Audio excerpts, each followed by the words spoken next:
a switch to let VFD know that this signal exists or no.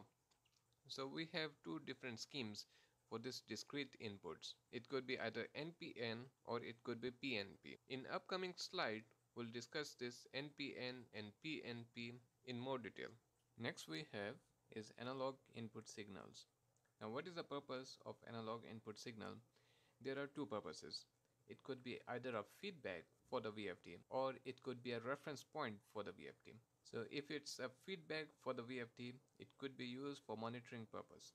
I can display on the screen of VFD or I can use it for any other purpose. And another purpose of analog input signal is to give VFD a reference point.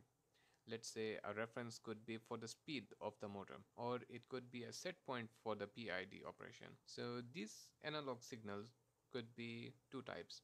Either it could be in milliamperes or it could be in voltage. So if it's in milliampere, it will be from 4 to 20 milliampere.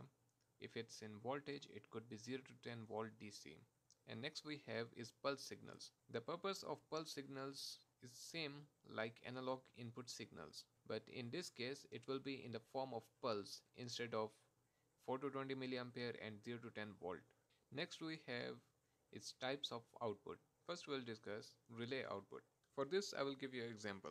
Let's say you want to have alarm indication in case of VFD fault. In that case you can use this relay output, but it's not limited only to alarm. We can use for multi-purpose.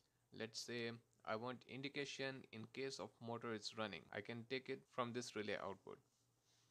After that we have analog output. This could be a feedback signal for the PLC or any other standalone electronic device. And finally we have transistor output. Just like the functions of relay output, the transistor output will work, but it will provide 24 volt DC output.